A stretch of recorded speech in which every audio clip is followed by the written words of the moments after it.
당신은 수술해도 별 의미가 없어요.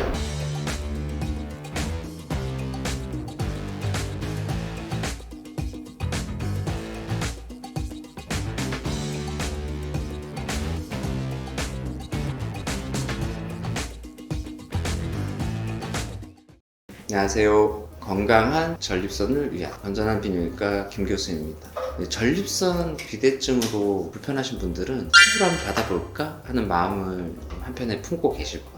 하지만 전립선 비대증이 있다고 모두가 수술을 받아야 되는 거 아닙니다. 이번 영상을 끝까지 보시면 내가 전립선 비대증 수술을 해야 될지 말아야 될지 어느 정도 느낌이 오실 거예요. 전립선 비대증 수술의 원리는 아주 단순합니다. 보시는 그림처럼 전립선 비대증 때문에 생긴 방광 출구의 막힘을 수술로 풀어주면 됩니다. 화장실 세면대, 배수구 막힌 거 뚫어주는 거랑 비슷하다고 생각하시면 돼요. 수술도 그다지 어렵지가 않아요. 그래서 전립선 비대증 수술의 효과를 잘 보려면 수술 잘 하기로 유명한 병원을 찾을 필요가 별로 없습니다. 수술이 간단하기 때문이죠. 그거보다는 수술하고 증상이 확실히 좋아질 수 있는지를 잘 판단해서 수술에 적합한 환자가 수술을 받는 게 아주 중요해요. 전립선 비대증 수술이 필요한 환자는 교과서에 총 5가지로 명시를 하고 있습니다. 첫 번째, 혈뇨. 전립선 비대증이 진행이 되면 전립선 조직들이 과충혈돼서 혈뇨가 자주 생겨요.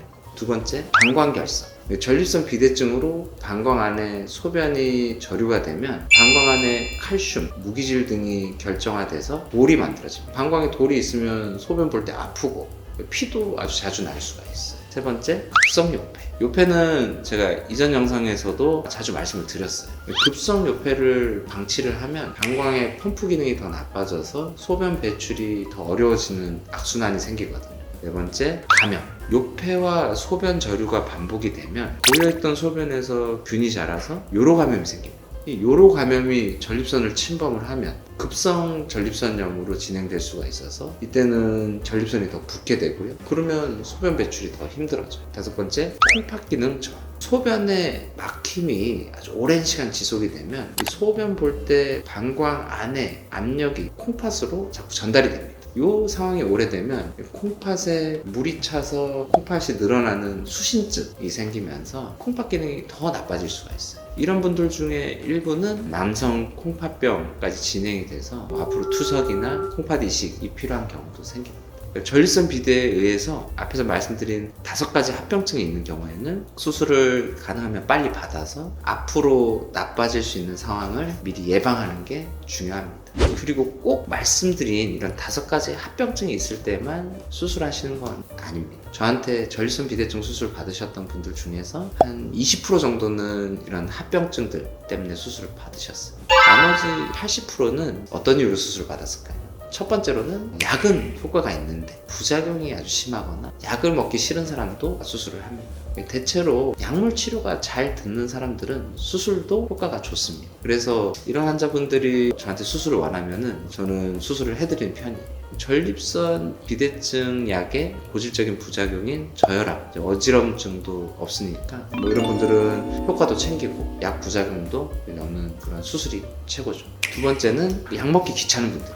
전립선은 혈압약하고 비슷해요. 약을 끊으면 다시 원래대로 돌아가는 거예요. 고혈압 환자들한테 간단한 수술 한 번으로 평생 혈압약 없이 살 수 있어요 하면 그 수술 받으려고 하는 분들이 꽤 많을 거예요. 물론 고혈압을 치료하는 수술은 아직까지는 없지만 전립선 비대증은 가능하죠. 평생 약을 먹어야 되는 수고로움과 약값을 생각을 하면 장기적으로는 더 경제적인 치료라고 볼 수도 있습니다.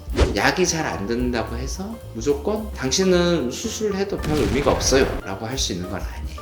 이런 경우에는 오히려 수술을 결정하기 전에 방광 기능 검사를 포함한 여러 가지 검사를 해보는데요. 방광 검사는 그림에서 보시는 거랑 같이 방광에 물을 채워서 실제로 소변이 모였다가 배출되는 전체 과정 동안에 방광 기능을 평가하는 검사입니다. 검사 시간도 한 30-40분 이상 꽤 오래 걸리고 요도에다가 카테터를 넣어야 되는 침수적인 검사라서 모든 환자들이 하는 그런 검사는 아니에요. 하지만 이 검사를 해보면 방광 출구가 기능적으로 막혀 있는지 또 이 소변을 짜주는 방광 펌프 기능이 살아있는지 등을 아주 정확하게 측정할 수가 있어요. 제가 항상 소변을 잘 보려면 소변 출구가 좋아야 되고 펌프 기능이 좋아야 된다고 말씀을 드렸잖아요. 이 검사에서 펌프 기능은 살아있는데 방광 출구만 막혀 있다면 수술로 출구를 뚫어주면 되니까 수술로 증상이 좋아질 확률이 높아집니다. 2019년도에 저는 방광 기능 검사로 방광의 펌프 기능을 사전에 평가를 하면 전립선 비대증 수술 효과를 높일 수 있다라는 연구 결과를 미국 비뇨약 회지에 발표한 적이 있고요. 이 논문은 그의 미국 비뇨약과 학술대회에서 올해 최우수 연구 논문으로 소개되기도 했어.